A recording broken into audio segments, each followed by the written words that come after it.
গুৱাহাটী চিকিৎসা মহাবিদ্যালয়ত আজি ৰাতিপুৱা শ্ৰীমতী স্মিতা ডেকা আৰু উৎপল বৰদলৈৰ নৱজাত সন্তান এটা আমাৰ যিটো জণ্ডিছ নহ'বৰ কাৰণে আমি যিটো ফটোথেৰাপি মেচিনত থওঁ তাৰ পৰা বাগৰি পৰে আৰু পুত্ৰ সন্তানটিৰ মৃত্যু হয়। ছোৱালী সন্তানটিৰ মৃত্যু হয়। ছোৱালীজনীৰ ওজন প্ৰায় 3.7 কেজি আছিলে। বিষয়টোৰ ওপৰত অনুসন্ধান কৰিবলৈ ৰাজ্য চৰকাৰে এখন 3জনীয়া কমিটি গঠন কৰি দিছে। আমাৰ অতিৰিক্ত মুখ্য সচিব সুইটি চাংচন, ডাইৰেক্টৰ মেডিকেল এডুকেশ্যন আৰু এইমছৰ এজন বিশেষজ্ঞৰে সৈতে এই তদন্ত কমিটিটো গঠন হ'ব। মই নিজে যিটো ফটোথেৰাপিক ইউনিটৰ পৰা বাগৰি পৰিছিলে মই নিজে তাক চাই আহিলোঁ। যথেষ্ট খালী মেচিন থকা স্বত্তেও এটা মেচিনতে কৰ্তব্যৰত নাৰ্ছে হওক চিকিৎসকে হওক 3টাকৈ বাচ্চাক একেলগে তেওঁলোকে ৰাখি থৈছিলে। মেচিনৰো অভাৱ নাছিলে, যথেষ্ট খালী মেচিন আছিলে। এনেকুৱাও নহয় যে মেচিন নথকা বা মেচিনৰ অসুবিধাৰ কাৰণে তেওঁলোকে এটা সন্তানৰ জেগাত বা 2টা সন্তানৰ জেগাত 3টাক ৰাখি থ'বলগীয়া হৈছিলে। মোৰ দৃষ্টিত বা মই যিটো বুজিলোঁ, যথেষ্ট সংখ্যক খালী মেচিন থকাৰ পিছতো তেওঁলোকে এই কন্যা সন্তানজনীক আন 2টা সন্তানৰ সৈতে তাতে একেলগে থৈছিলে আৰু এই সন্তানটিৰ ওজন স্বাভাৱিকভাৱে 3.7 যথেষ্ট বেছি বা ভাল ওজন বুলি ক'ব লাগিব আৰু সন্তানটো বাগৰি পৰে। এনেকুৱা ঘটনা GMCHত আজিলৈকে মই দেখাও নাই। 2006 চনৰ পৰা মই GMCHৰ লগত জড়িত। আজি এই সুদীৰ্ঘ সময়ছোৱাত মই কেতিয়াও দেখা নাছিলোঁ, প্ৰায় 20 বছৰ। আজিৰ ঘটনাটো দেখি মই নিজেও অত্যন্ত দুখিত, কাৰণ আমাৰ GMCHৰ যিটো প্ৰতিষ্ঠা, এই প্ৰতিষ্ঠাৰ লগত এই বিষয়টো একেবাৰে সংগতি নাখায়। ইয়ে মেডিকেল কলেজখনৰ প্ৰতি যিটো ৰাইজৰ ভালপোৱা আছে সেই ভালপোৱাটো কমাই দিয়ে। আমাৰ বাবে অত্যন্ত দুখজনক ঘটনা। মই সেইবাবে নিজে ঘটনাটো পৰিদৰ্শন কৰিলোঁ। অহা 3 দিনৰ ভিতৰত বা 4 দিনৰ ভিতৰত কমিটিখনে ৰিপৰ্ট দিব। কৰ্তব্যৰত নাৰ্ছগৰাকীক ইতিমধ্যে আমি নিলম্বিত কৰিব দিছোঁ আৰু গোটেই বিষয়টো যিহেতু CCTV ফুটেজ আছে, গতিকে গোটেই বিষয়টো আমি নিৰপেক্ষভাৱে তদন্ত কৰিম।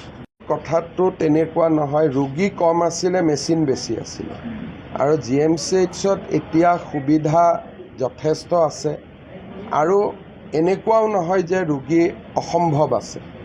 ইয়াতকৈ বেছি ৰোগী থকা অৱস্থাটো মই GMCHত আহিছোঁ। আজিয়ে যেতিয়া মই মেডিকেল কলেজৰ বা যিটো জননী আমি বুলি কওঁ সেই বিল্ডিংটোত মই গৈছিলোঁ, আগতে মানুহ একদম ঠেচ খাই থাকে, কিন্তু আজি তাৰ তুলনাত মানুহ 25%।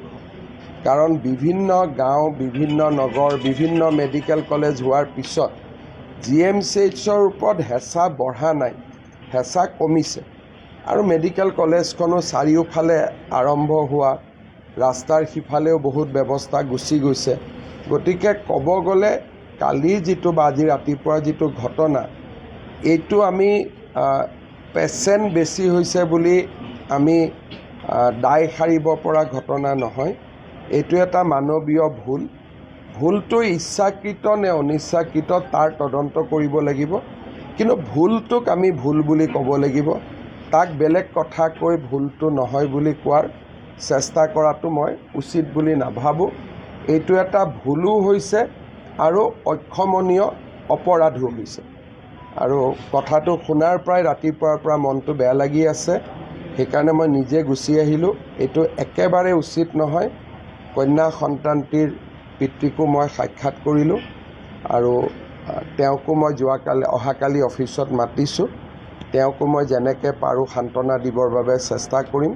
কিন্তু ইমান ধুনীয়া 3.7 তাৰমানে ইমান ধুনীয়া সুঠাম বুলি ক'ব লাগিব ছোৱালী এজনী এনেকৈ আমাৰ হস্পিটেলত মৃত্যু হোৱাটো সেইটো মানি ল'বলগীয়া বিষয় নহয়। মই নিজে অত্যন্ত দুখ আৰু লাজ পাইছোঁ যে এনেকুৱা ঘটনা আমাৰ মেডিকেল কলেজখনত হৈছে। মই নিজে অত্যন্ত লাজ পাইছোঁ, বুজাব নোৱাৰাকৈ মই লাজ পাইছোঁ। ডিছচাৰ্জ হৈছে, তেওঁলোকৰ কোনো একো বাকী মোক প্ৰিন্সিপালে কোৱা মতে বাকী দুজনৰ কোনো নাই আৰু তেওঁলোক বাগৰি পৰা নাছিল, তেওঁলোক অকণমান হালি আছিলে, গতিকে তেওঁলোকৰ কোনো অসুবিধা হোৱা নাই। বাকী দুগৰাকী ডিছচাৰ্জ হৈছে। এই সন্তানটিয়ে যিটো কন্যা সন্তানগৰাকীৰ মৃত্যু হৈছে। কালি ভিডিঅ'টো চোৱা যাওক যে কি পৰিৱেশত হৈছিলে, আৰু মই চালে বিষয়টো নিৰপেক্ষ নহ'ব, গতিকে ইনকুৱাৰী কমিটিয়ে গোটেই বস্তুটো চাওক। আৰু অহাকালি মই আমাৰ কমিশ্যনাৰক আন মেডিকেল কলেজ কেইখনৰ লগতো এখন ভিডিঅ' কনফাৰেঞ্চ কৰিব দিছোঁ, যাতে এনেকৈ ফটোথেৰাপি ইউনিটত 3-4টাকৈ বাচ্চা তেওঁলোকে ৰাখি নথয়, ক'ৰবাত যদি আছে। আৰু এই গোটেই ঘটনাটোৰ পৰিপ্ৰেক্ষিতত আমি এখন SOPও বনাব লাগিব, যাতে আন মেডিকেল কলেজ, এইটো এটা ঘটনা আজি GMCHত হৈছে, কালি ডিব্ৰুগড়তো হ'ব পাৰে। গতিকে অহাকালি মই আমাৰ সিদ্ধাৰ্থ সিং কমিশ্যনাৰ তেখেতক কৈছোঁ যে গোটেইকেইখন মেডিকেল কলেজৰ principal, head of the department আমাৰ পেডিয়াট্ৰিক্স আৰু গাইনিক লগত লৈ তেওঁ যাতে VC এখন কৰি সকলোকে ঘটনাটোৰ বিষয়ে জনাই দিয়ে। আগে পিছে এনেকুৱা দুৰ্ঘটনা হয় ইলেক্ট্ৰিক শ্বৰ্ট চাৰ্কিটৰ কাৰণে, যিহেতু এইটো গোটেইটো ইলেক্ট্ৰিকত চলে।